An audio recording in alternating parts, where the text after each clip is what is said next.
Excellent. Everybody's excited? Good. Okay, welcome back, everybody.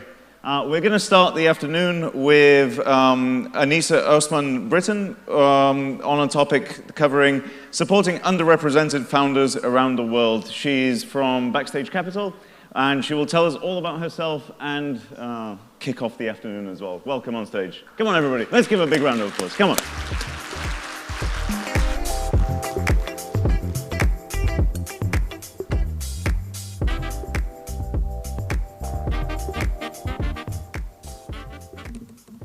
Hello, can you all hear me? Excellent. Can you see my slides? Not yet. Hang on a second. Hi, thank you so much for having me here. A really huge thank you to the organizers and all of you for being here today. This is the first time in my life they've had to move the mic up. Usually it's they have to move it down. So I'm Anissa. I was formerly at Backstage Capital. I left last week. I'll tell you a bit more about that in a moment. But I'm also the founder and CEO of a coding school for women called 23 Code Street. We support women in London to learn technical skills, so software development primarily. And with the funds that we get from our school in London, we teach skills to women in the slums of Mumbai in Dharavi. So we teach women closest to the problems to build their solutions to it, because diversity needs to reach further than the middle class. So that's what I do. As of last week, I am no longer a director at Backstage Capital, as I've just left. But Backstage Capital is an investment fund for underrepresented people, so women, people of color, and LGBTQ plus people. I was one of three. There's my lovely, cute team.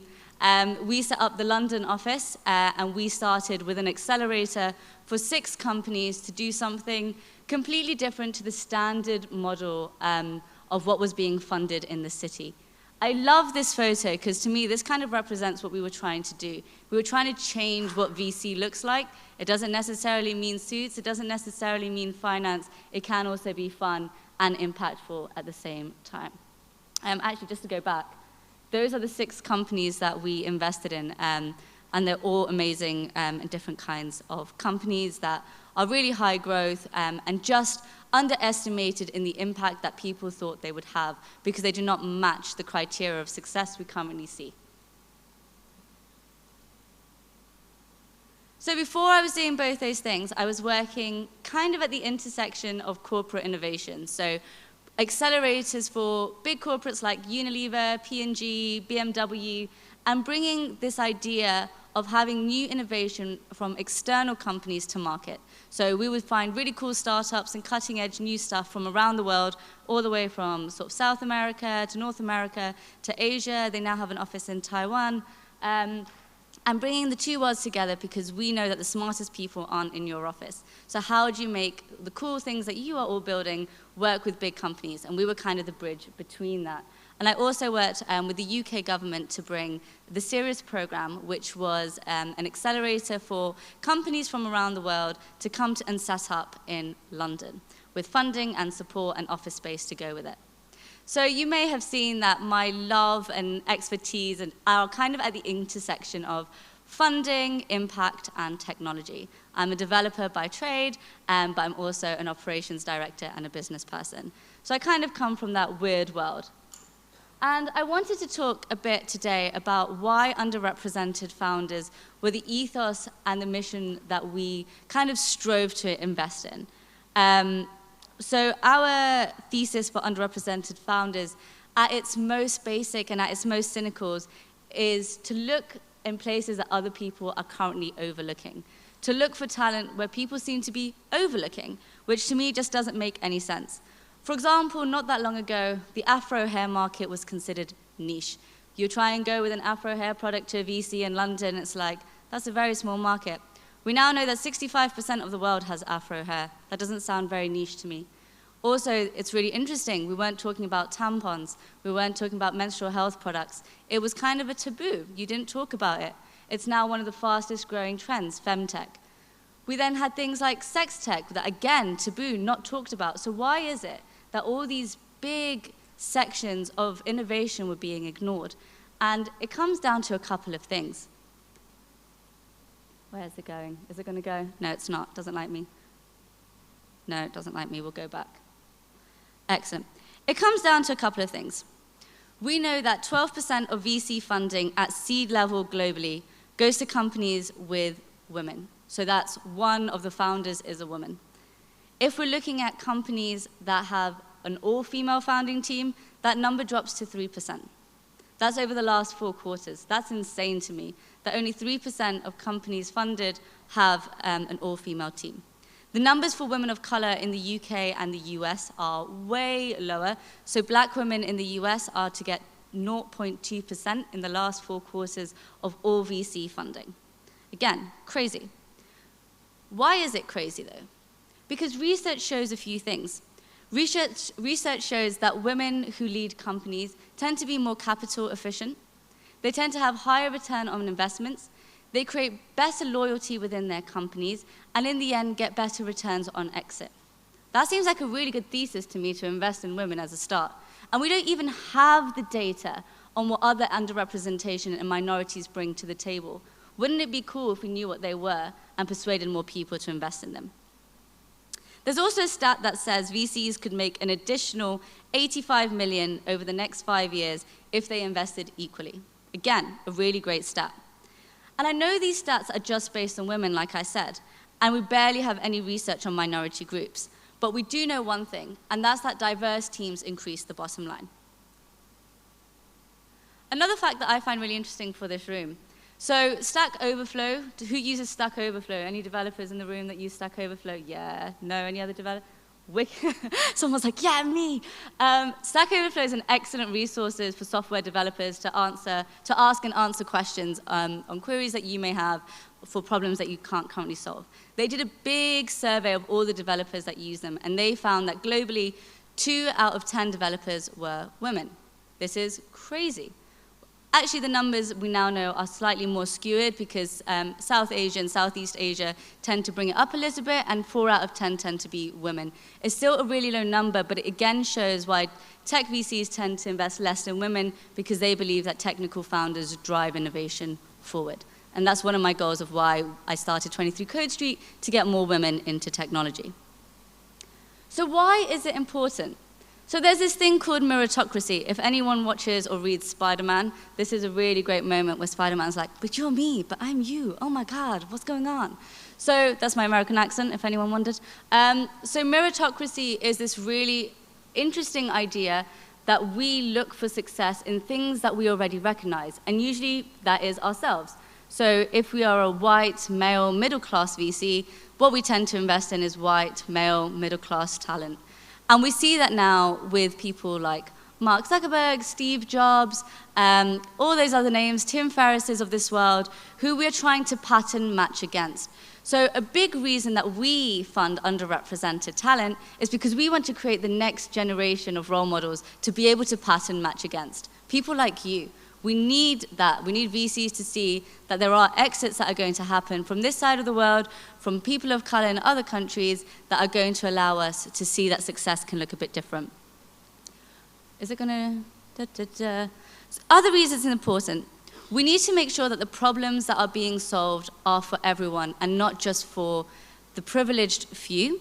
We need to check where wealth creation is happening. We know that when exits happen, founders tend to then invest in the next generation of startups. If we are pattern matching, wouldn't it be cool if the next generation has wealth to give to people who look like them? And the final reason that we do it is it's not a for good thing. It's not charity. We are looking for returns on investment. We are looking for big exits. If we're looking where no one else is, we're going to have a way higher chance than people who are all betting on that 0.1% at the top. So as you've gathered, I have a very interesting relationship with funding. There's kind of the standard funding model. This is actually my favorite meme ever, and you will see this on my Twitter a lot if you ever follow me. But it's a really interesting idea because VC and I have been kind of at crossroads for a really long time, but I also think there's another way to do things, and there is another model. I'm self-funded, as my company is. Backstage is a VC. I've run equity accelerators, a grant-based accelerator. I've worked with corporates to deploy capital as investment, but also as CSR. So I thought we could talk about some of the different ways that we can access funding that are not necessarily your standard venture capital model. And hopefully this is helpful. Before we do that, I just want two kind of key points to get out of the way. Investment is not a success metric. I really just want everyone to say that. Investment is not a success metric.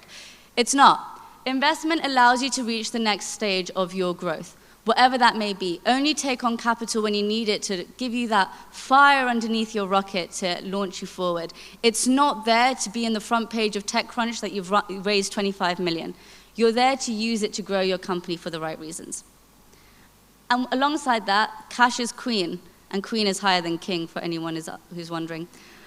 Cash is queen. If you can be profit-based and you can create a profitable company, run off of that for as long as possible. That is what success looks like in the end. You being able to hire people, being able to pay yourself, and being able to wealth create the next generation, and be able to solve the problems that you are passionate about. And that's why we're all here, right? We want to solve big problems. So, what are some of the ways we can access funding? This is actually a GIF, but it doesn't work on PDF, and he's doing a nice little angel wing because he's an angel investor. So angel investors are usually the first people we go to when we look for money. They can either be friends, families, or kind of industry angels, and they are wealthy individuals that you can ask for capital. We then have VCs, or the standard venture capital model, where you get money and you give equity in return. You have terms and a contract that go alongside that, and you have lots of different kind of stages that you go through. So you have seed, Series A, Series B, et cetera, et cetera.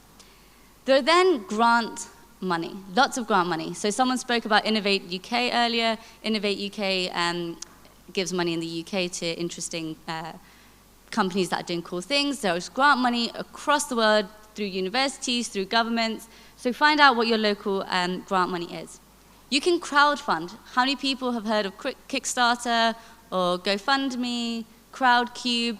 So there are two ways you can crowdfund. You can crowdfund for equity and crowdfund without equity. So with equity is you get people in the room to give you money, and then you give away part of your company for that.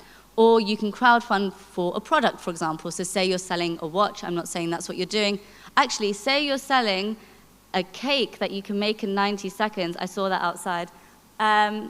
You could crowdfund that and you say, okay, you give me $20 and then you get 3 packs of this. And that's 50% off the standard price when it goes to market. So crowdfunding is a really interesting option if you know there's going to be a high demand for your product and maybe VCs aren't interested in it at this stage. Government initiatives, again, really interesting, and they kind of go hand in hand with grant money. There's then corporate money. Corporate money is really interesting because it can be harder to unlock, but there are lots of people like the Bakery, Digital Catapult, I'm going to say Rocket Internet, but I'm going to say it quietly, and a few others who obviously work with big corporates to unlock money to allow you to work alongside them. They want to get innovation to market quickly. Of course, the hotel company last year spent 25 million on startups because they know they're not going to win without outside innovation. Then there's corporate CSR. So if you're doing good things, you can use their corporate responsibility money.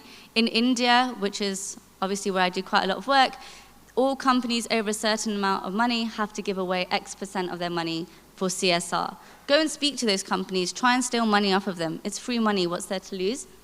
And then you, again, have accelerators and incubators. So accelerators are, you go in, you maybe get money or not, you get support, and you grow your company through a much more structured system. So again, a little bit like the fellowship where you have a structured system, but maybe it's a bit more organized around equity, or it's organized around cohorts, or like Entrepreneur First, who we'll be hearing from later, is a venture builder, and you can go in with just an idea or just your skills. And that's really exciting. There's a camera in my face, and I'm not going to look at it. So where do I start? There are lots of different ways to start looking into how we look at money and how we get to money. And one of the first things we need to do is to understand the community, because lots of things as jobs and as investment comes from warm introductions, sadly or wrongly, but it still does. So have a look at your local community. So I've just got a list of everything I wanted to give you about local communities. So you can find your local communities by looking at Eventbrite. So I put in Kuala Lumpur tech events, and loads of things came up that were in the local area. I've done that across the cities that I've been to. I always find cool things. You can go on Angel List, find out what venture capitals, angels, companies are running in your local area. Reach out to them, say hi. Have I got a couple of minutes? 3 minutes, excellent. And then there's Twitter. Twitter is an amazing resource to engage with your local community. If you go online, huge community to access from across the world, not just your local area. So some of the ones that I engage with, Fem Street is an amazing newsletter that focuses on capital, primarily, especially women in capital. Ada's List is an amazing forum for women in technology and engineers. For the men in the room, there are stuff coming for you, I promise. Twitter, again, is great to engage with for your local, for your wider community. I sometimes search out for lists. So I create lists of people I want to look at this week. So say I have a venture capital list, I have a people who I must not engage with list, just to see if they're doing anything controversial today. And then I have a list of events and people who I know share really cool stuff. Product hunt, see what's out there, see what the competition is saying, see what else you can do.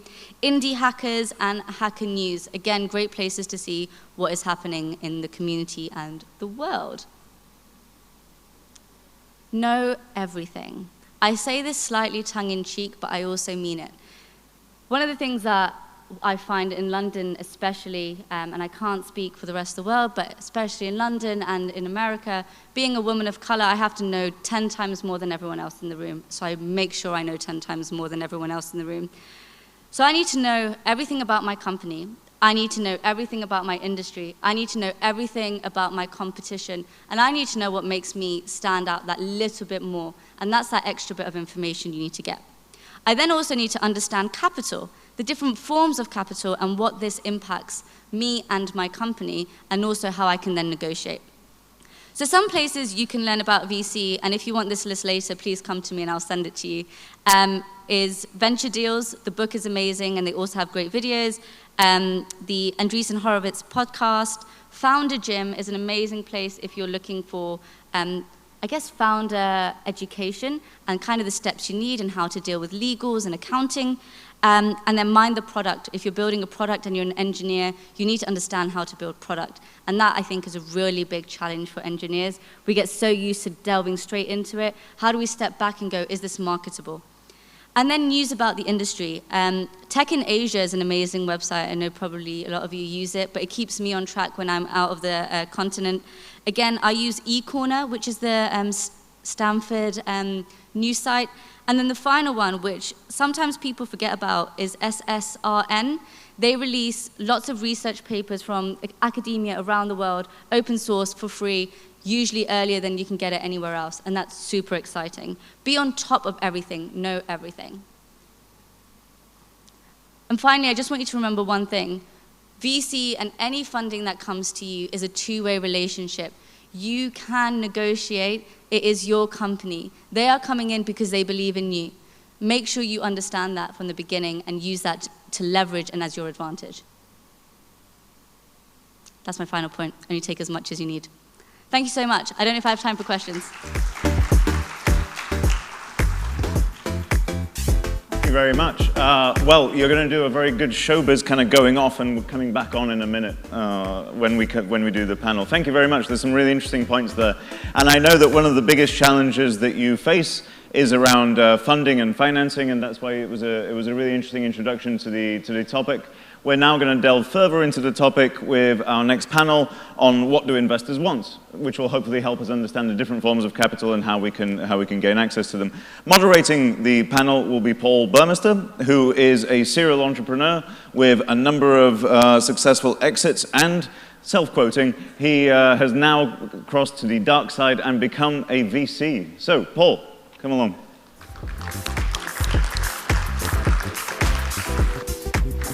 Thanks very much.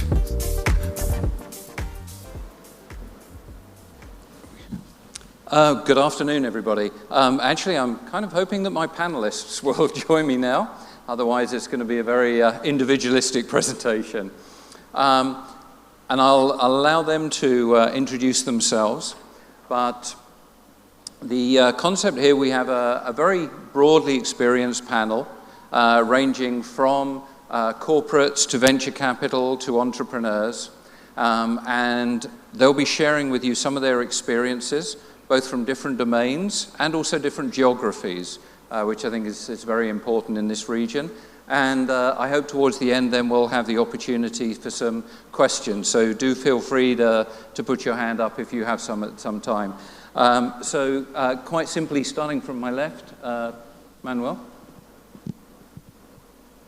Yeah, thank you for having me, first of all. My name is Manuel. I'm a partner of a fund called Unifier Ventures. We have an office in Manila and in Berlin in Germany. We invest in early stage tech startups who either want to, well, we kind of do a cross-border game here. So we bring basically our portfolio companies from Southeast Asia into the world and help them access capital mostly from outside of the region. And the other way around, we help our portfolio companies from Europe to enter the market over here. Thank you. Anissa has already very ably introduced herself. So Doralyn? Yeah, me next then. Hi everyone, I'm Doralyn. I work for a company called Entrepreneur First. So it's a really interesting company because we really believe in investing in the most ambitious founders in the world. And our thesis comes very early stage. So we don't really invest in companies, we invest only in individuals. We design a program that basically introduces them to entrepreneurship, helps them find a co-founder, helps de-risk their journey. We give them a stipend while they're on the program as well. We give them a lot of resources, and obviously we help them a little bit on the funding side of things. Thank you. And Hussam? My name is Hussam Sultan. I'm the regional head of commercial and transaction banking for CIMB Islamic. A bank, of course, and you'll be wondering what's a bank doing here. Believe it or not, we come across a lot of startups and innovators and those who are seeking funding. If you have done this through a bank, you would probably know by now that there's very little banks can do or help with, and probably you've gone back, turned away by the bank because of various reasons. As a bank, we seem to be obsessed with the past and history. So I've spoken to other startups outside and companies, and I was fighting the urge inside me to ask them, how many years of operation have you been in business? Do you have your last 3 audited accounts? And that kind of psyche that we have.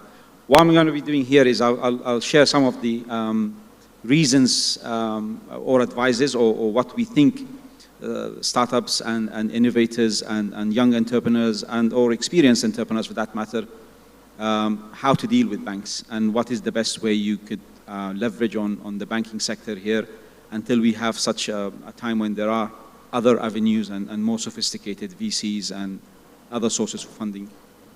Thank you, Sam. Manuel, if I may start with you. I think what particularly interests me about your fund, there's a couple of aspects. It's very unusual to see a fund operating in, say, Europe and Asia, and very specifically Berlin and Manila. We hear so many funds operating in America and Europe, or America and Asia. So you've got 2 very different axes there, which are not typical. So I'm quite intrigued by that and what you're looking for in a startup as the core of the actual panel. What are you looking for in a startup? What makes them attractive to you? Well, I mean, one of the reasons or the main reason why we have this angle is also a little bit the history of the fund. So my partner actually built up a family office in Manila over the last 7 years by now. So that's a little bit the history, and he realized at some point when he was focusing more on the whole venture space that the deal flow, the local startup ecosystem is just not far enough to really focus a full fund on it. So that was the initial point where it was like, oh, let's look into other regions if we can source technology and bring it over to Southeast Asia because the need is here. Like big corporations here also are looking to innovate and source interesting products. So that's the starting point for that. So what we're looking for in startups in Europe is, of course, their willingness also to come over to this market here. Nevertheless, We are very much looking forward and very excited about the ecosystems becoming more and more established over here as well. So we do invest also here in the region. And whenever we see something very interesting, very happy about that. And I'm very much looking forward to actually get to know more projects today of all those participants here. And what we're looking for in a startup is, I guess, what most VCs are looking for. It's good returns, it's a scalable product, it's a good team, a big market. And I'm especially excited today because what I've seen so far and what I've heard so far, it's all like very engineering-driven products, and that's something I haven't seen so much in the region yet. So, so I'm also really excited about that part of it. Okay, thank you. Anissa, you mentioned something earlier about the differences, the cultural differences, and I'm quite interested by that. There's sometimes an arrogance almost of the West that this term developed. But actually what I've noticed now, moving from London to Singapore, where I've been working for a few years now, is in the region we have a mobile first and often mobile only. The region doesn't have a lot of legacy infrastructure to get over in the sense that some of the Western countries do. So what do you see as the differences and the opportunities and actually where the region is ahead?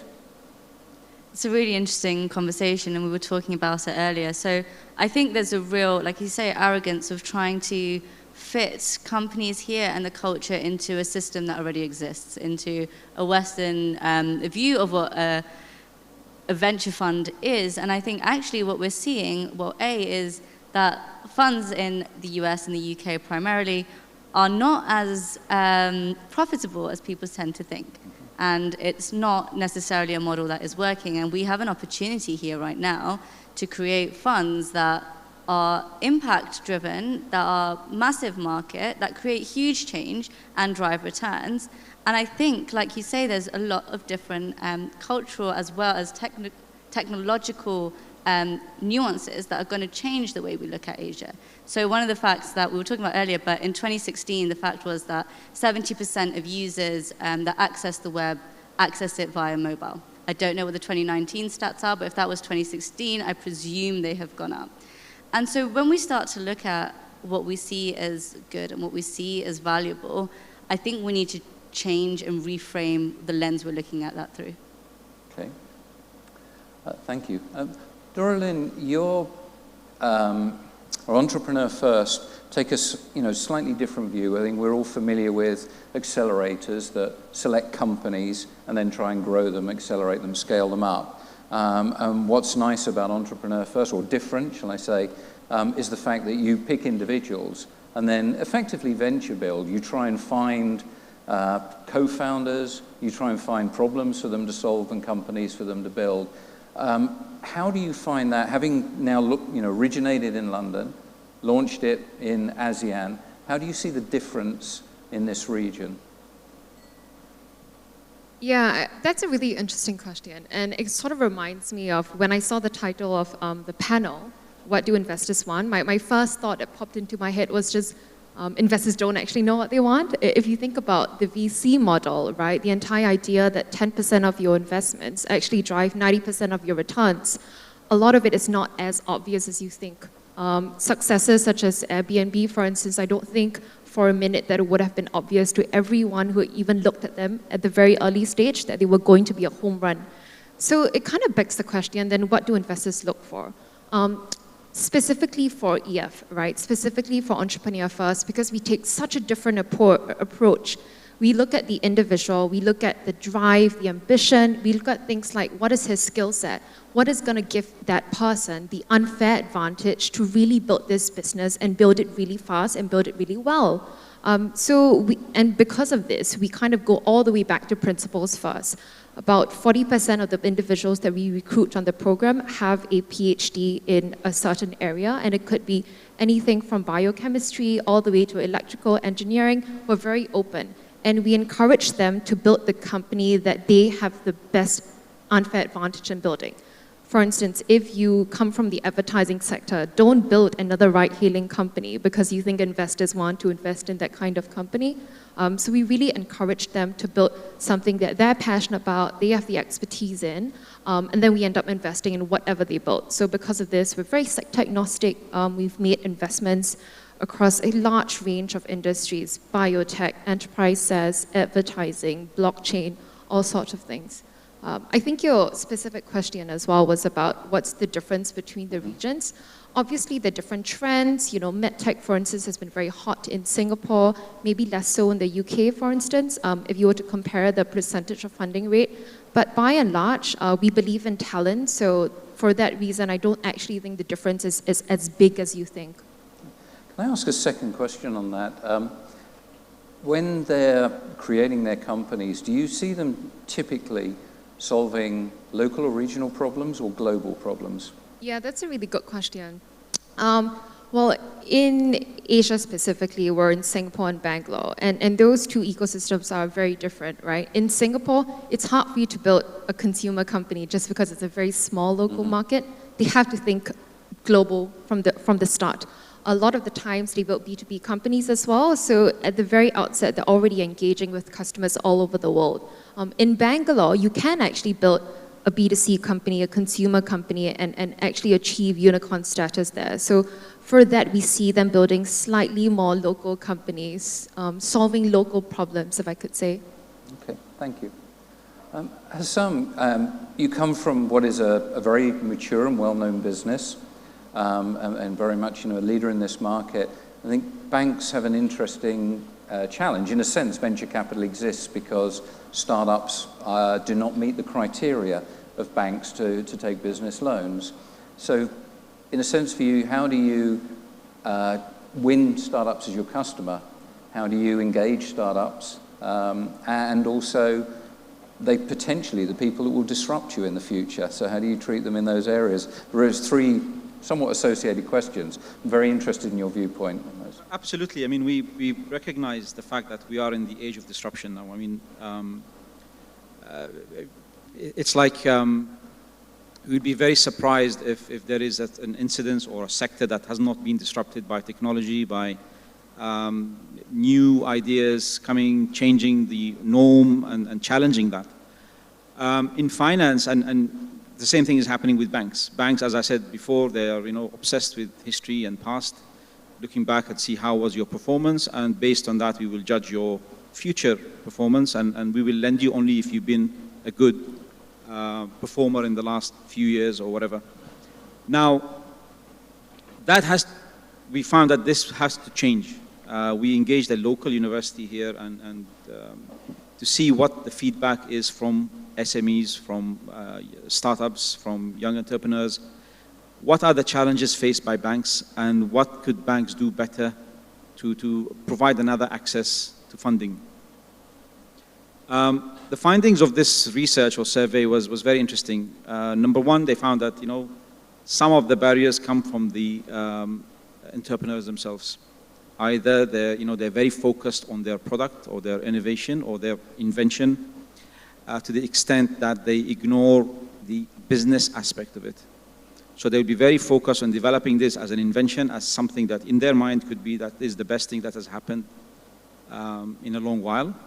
It has potential, but that has not been translated into a business proposition where not just banks, even other investors will be excited about. Secondly, there is the bureaucratic burdens of banks. The accounts, are your books are in order? Do you have any projections? Do you know where you want to be in 3 years? What are your plans? To the point that Anissa mentioned earlier, if you don't know everything about your product, your market, who's your competitors, what are they planning to do, and how you have an advantage over everyone, that's a disadvantage. Then it becomes a barrier for funding, not just from banks, but from any investor. Based on this research, we realized that we will not be able to ignore this sector and the disruptors, the entrepreneurs for long. We have to start looking back into ourselves and disrupt ourselves before we are disrupted by other external factors. So we're revising in the way we do things.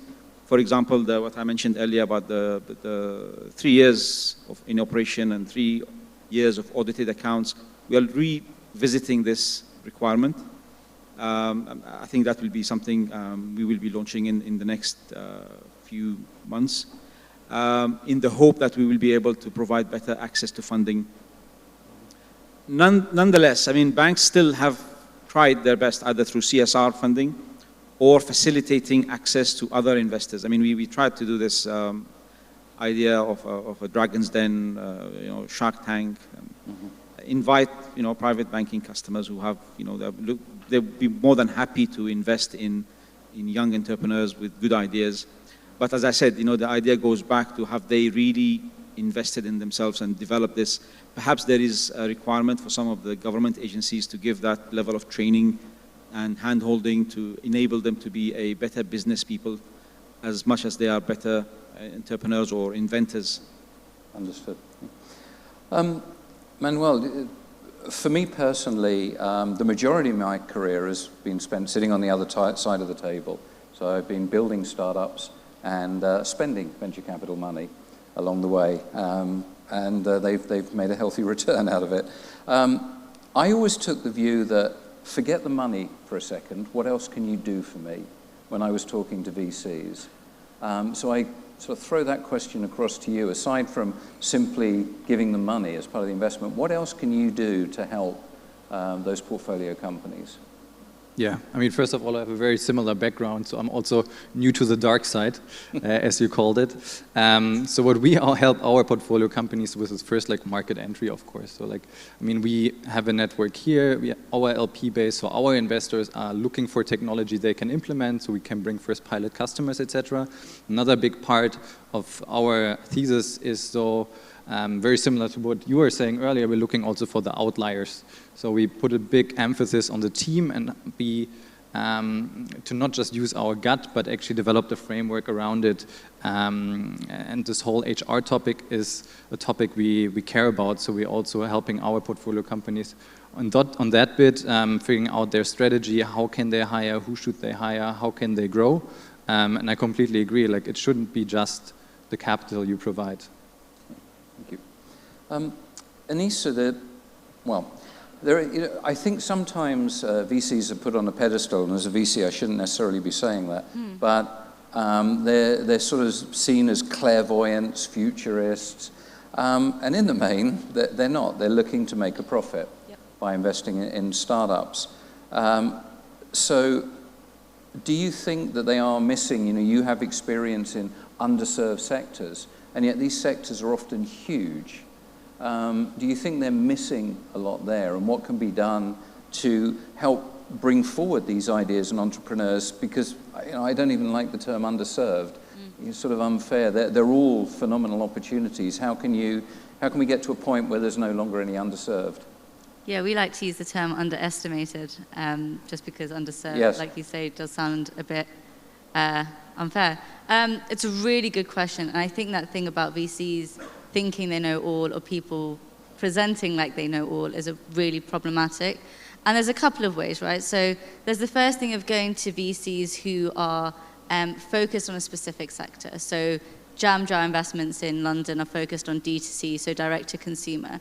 Or then you've got the big company in China that are focused on hardware, and I cannot remember what they're called off the top of my head. Pacific something. Anyway. And then obviously they've focused on certain areas, so they tend to have a better pipeline of people coming in from underrepresented and underestimated communities because they have a niche and people come to them for that. On the VC side, it's them understanding, again, that success can come from anywhere. So a lot of people look to the US to their scout model.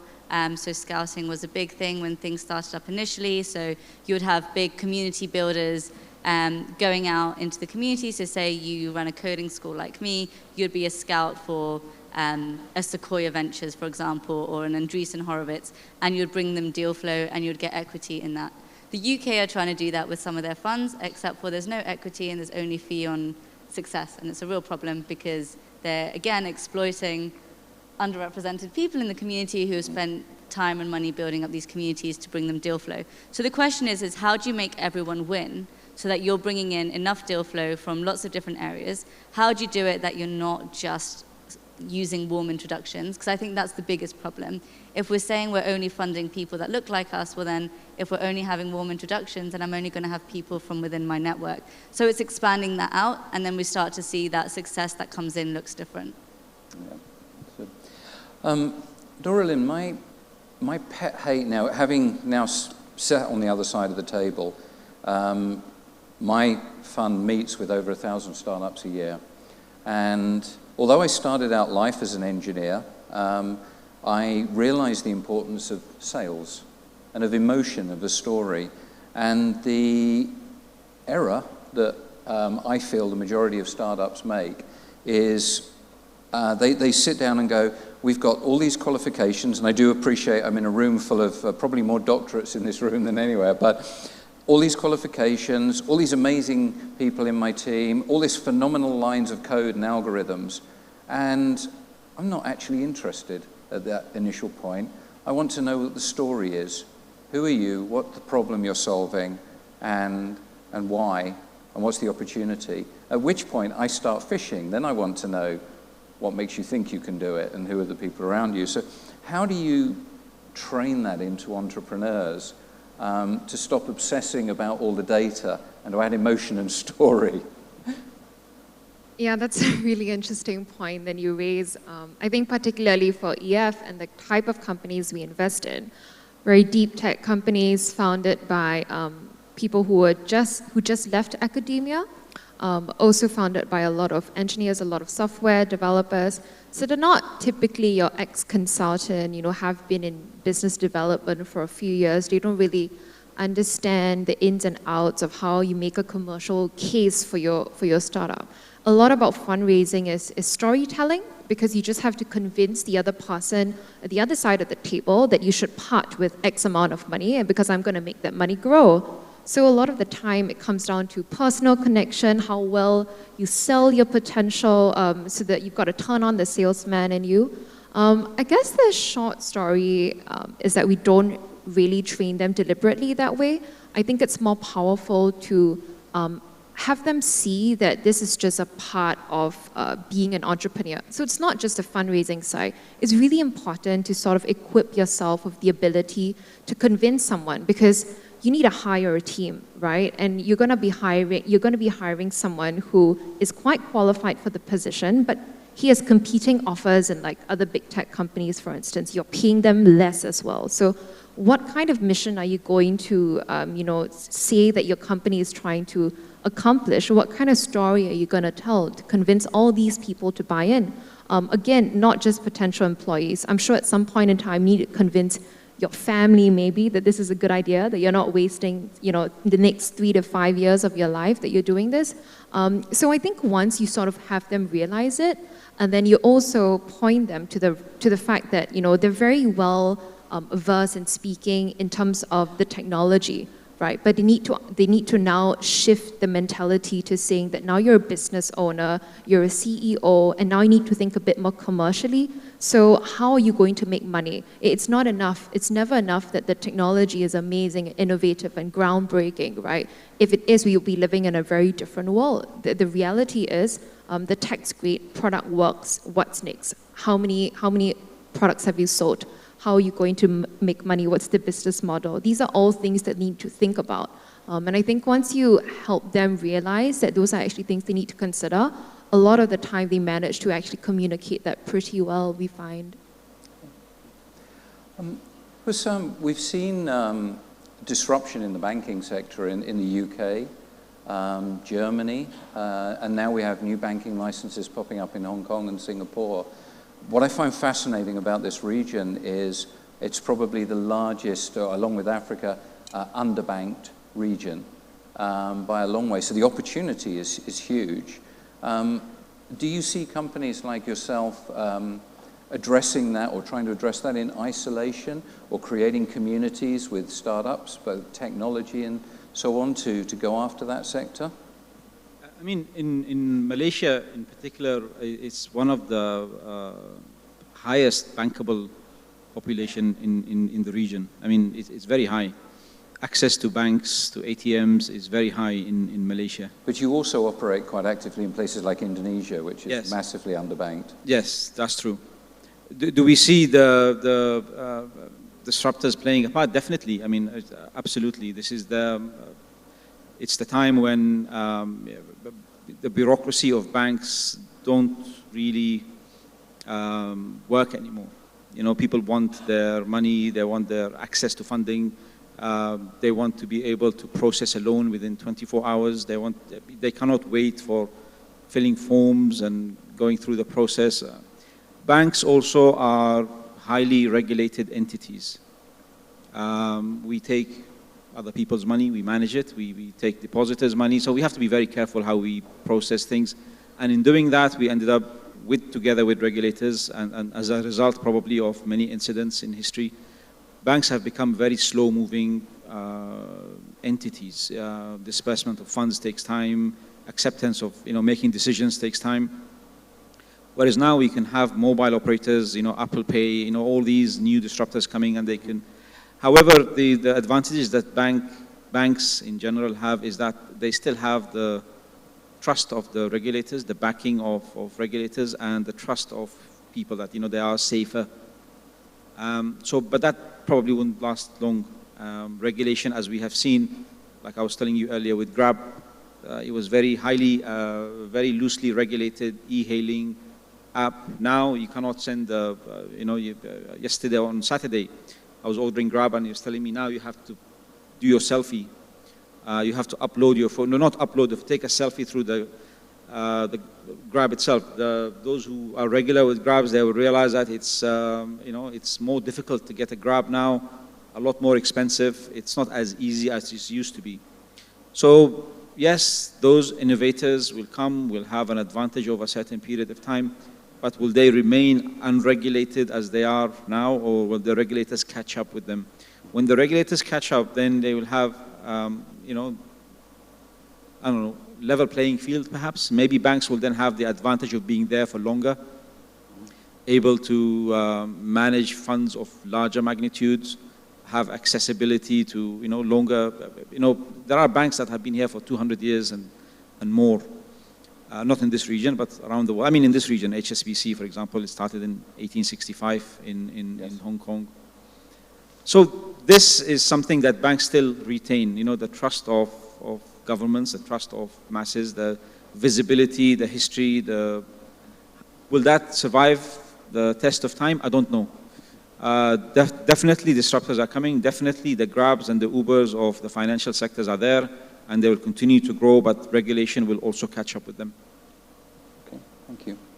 I wonder at this point, just to take a pause, and if there are any particular questions that the audience would like to ask. Okay. So we have one in the center at the back. Bear with us 1 second. Should work. There we go. I was hoping for the far corner. Just keeping you fit. Thank you.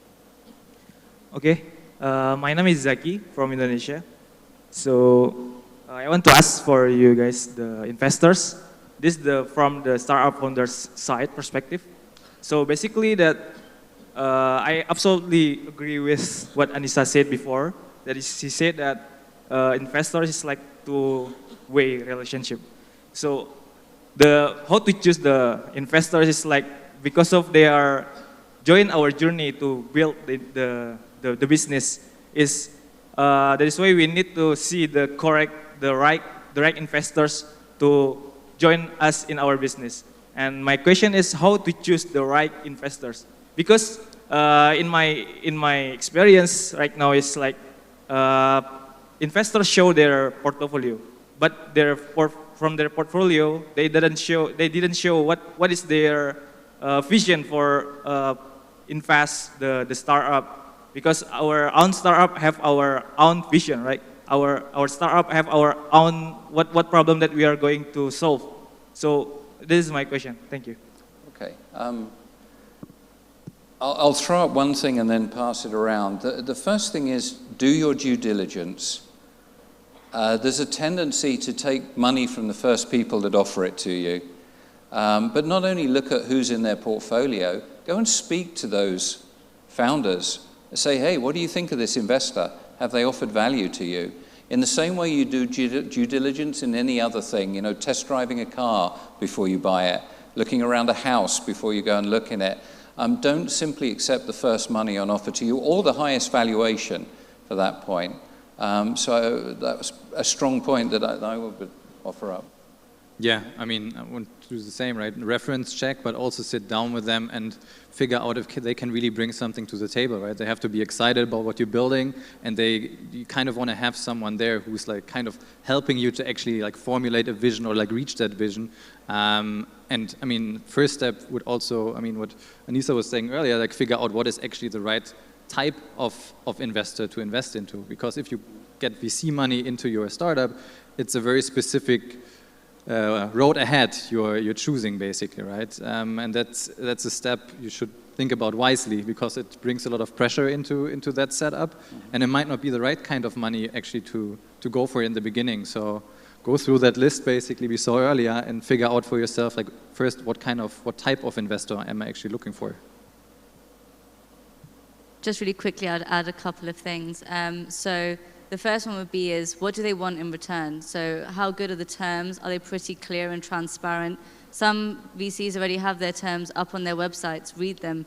Are they founder friendly? Do they want a seat on your board? What does that mean? How much, like what kind of capacity and control do they have over it?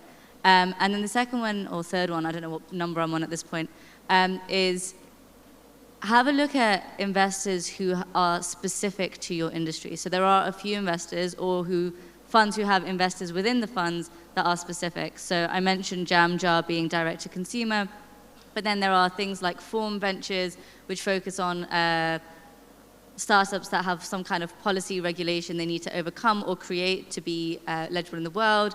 There's university funds that focus on med health. So have a look for the things that are more specific and start there. And then the final thing is how can they connect you to the world? Do they have those connections that you need? Do they have that network? And are they open with it? Do they have a black book that is going to give you access to the world you need? One other thing I'd mention on top of that is chemistry. As a founder, you will make mistakes. Something will go wrong, I guarantee you.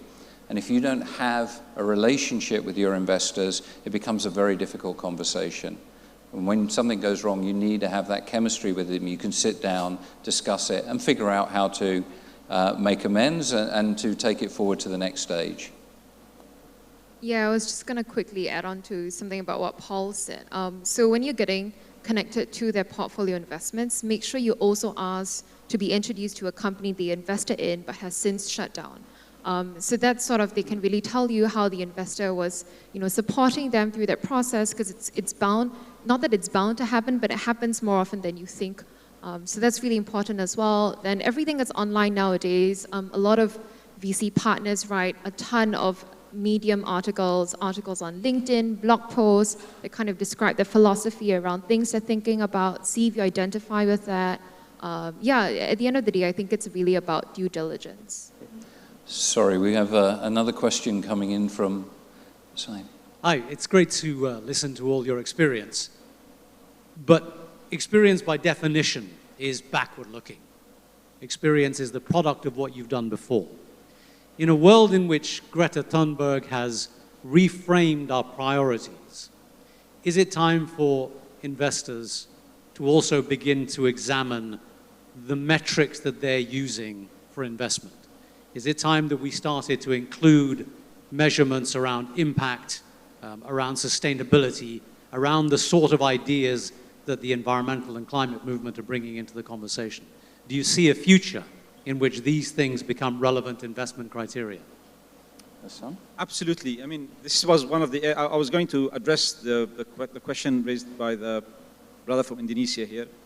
But that was one of the points. Impact investment and impact assessment, measurement is a big thing now. We, even at the level of CIMB, when we have our investors in whether it's in Europe or whether even local investors like Khazana, they will question our value add to society, to the world.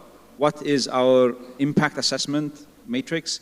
what are we doing about sustainability? What are we doing? What do we have in place in terms of the ESG matrices? Governance, do we include these matrices in our credit decision making or not? Definitely, this is something that has to be included from now on. Addressing this, what do investors want? Yes, of course, I mean, the easy answer, return. But what kind of return? Investors now are more sophisticated. They question the return. Where is it coming from? Does the return include impact? Does it affect society? Does it affect the environment? Does it exhaust resources of the future generations? Does it add any value? Does it, all of these are very, very valid points, and indeed they are making a point now, prior even to Greta Thunberg. To the point that you raised earlier about, one of my favorite questions when I meet someone, a new business, startup, or even a job interview, and I ask that person, where do you see yourself in 5 years and 10 years? That answer will give me a lot of ideas. So you can ask yourself that question before you meet any investors. Where do you see yourself in 5 years? Where do you see yourself in 10 years? If your answer is standard, I want to grow in sales, I want to sell more, then you don't have a vision. And that vision is what will connect with the investors. They can see that there is a potential there to expand, to grow, to go somewhere else. So that's very important, to have a vision and imagine it for 5 years, for 10 years. That's also sustainable, because sustainability is the opposite of short-termism. Anissa?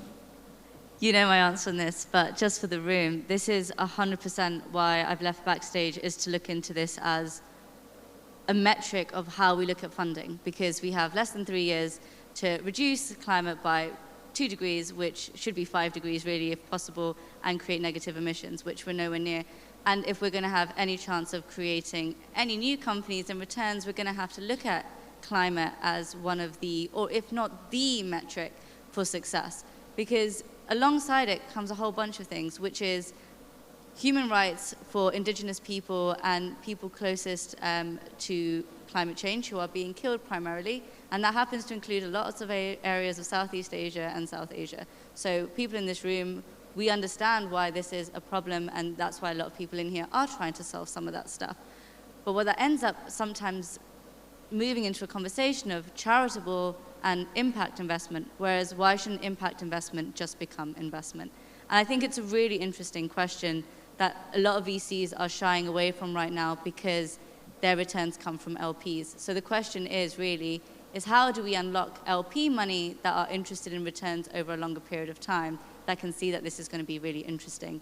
And I think this is why when I talk about trying to fit into a Western model, is that we look at who are the LPs we're taking money from here that can unlock new models of funding, which I think is going to be really necessary if we want to take this to a bigger level. Like R&D takes 15 years for some cases, and others take 5. And a lot of standard VC need what returns in 5 to 10 years. Mm-hmm. So how do we unlock a different set of funding that will allow us to chase this in a more productive and a more sustainable way? And I think it's a great question that we should all walk away and think more about. Yeah, I feel, I mean, as Greta said, and as you raised the point, the politicians the world over have failed us. I think most people feel that way. I don't know any investors that knowingly want to invest in something that's bad, or at least they certainly don't want to be caught publicly doing so. The reality is, though, as Anissa said, many investors have paymasters. They in turn have investors, which are often sovereign funds, state pension funds, government funds, etc. And they have demands which are simply profit. So I think the opportunity that does arise is asking yourself that question always, does this make the world a better place? But also the terrible state the world is in places ecologically also creates huge business opportunities.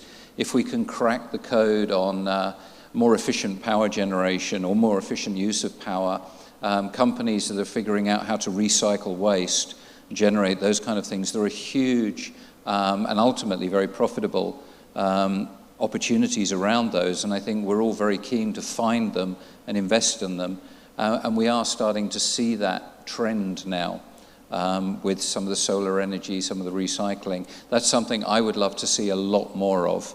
and also technology in enhancing agriculture, for example, to feed the people. So I do think there's a desire there. I don't believe it will be regulatory, but we can all contribute to it from an ethical standpoint. Can I just add something before we get the next question? Could I ask the showcase fellows who are about to go out to be ready to go out when you wrap up the session in 4 minutes? Okay. And the fellows taking part in the pitching competition to stick around in this room just so we can prepare you for the pitching competition. Okay. 3 minutes, 45 seconds. Okay. I think in closing, I'd appreciate a word from the panelists in terms of, what is the one thing you'd really love to see? We have an audience full of entrepreneurs and full of startups. At some point, they're going to engage with you. I almost consider it like fishing. I want you to be attractive to me, so I'm going to ask you more questions. What is that trigger point? What is it that you're looking for them that really stimulates you to spend more time with them, get to know them better? Well, for me, it's really like how passionate they are about their solution. And that's a little bit going in the same direction like about earlier. Like you have to tell a story and you have to like sell your story. And in the end, of course, you dive into a topic then and you want to see more and you want to understand the product. But it's really in the beginning about like being passionate, having a vision, tell me why you're doing this actually. And then let's dive into what you're actually building. Hassan, I'm going to ask you next. This is unfair. You're always at the end of the question. If it's just one word, it will be vision, as I mentioned. Whenever you stand up in front of an investor or go for a job interview, you have to have a vision. Imagine yourself. Let that imagination work. Be wild even. Just see yourself somewhere in 5 years, 10 years, 20 years. I used to quote this line of poetry by Rumi. He says, yesterday I was mad, I wanted to change the world. Today I'm wiser, I want to change myself. And I said, no, how did he get it so wrong? He should have said, yesterday I was mad, I wanted to change the world. Today I'm wise, I want to change the universe. The universe is within yourself, is what you make it to be. The world is what you make it to be. So be wild, be imaginative, have a vision, and go for it. You will fail, you will stumble, you will come up, you will rise up again. Just have a vision, somewhere you want to be. That's all. That's my one word. Dorian? Mine would just be how willing are you to step out of your comfort zone. So if you're a scientist, if you're a researcher, and you're very comfortable in the lab, and you have this brilliant idea, and you can build the product, then go out there and talk to people, talk to potential users, talk to customers, talk to smart people, figure out what they think of your idea, figure out if they will pay money for it. It's the quickest way to validate or invalidate your idea. So sort of like, a bias towards action, how far are you willing to take steps? Anissa, in stereo. Not really an answer to your question because these have all answered it wonderfully, but if you want to come and chat to us, come with one thing that you want from us. Whether it's one connection, whether it's one piece of advice, whether it's one book, whatever it is, come with that one specific thing. We all really want to help. We're super connectors in some way as VCs. So come with us for that one thing and I'm sure we'll be able to help you. I say we, come to me because I'm speaking for the others and I shouldn't do that. Come to me with that one thing and I'll help if I can. Thank you very much, everybody. I'd leave you with the thought, perhaps, that it's a scary journey, and so we always respect anybody that comes to us with an idea, with a proposition. Don't be afraid. If you don't go beyond your boundaries, how will you ever find out where your boundaries are? Thank you.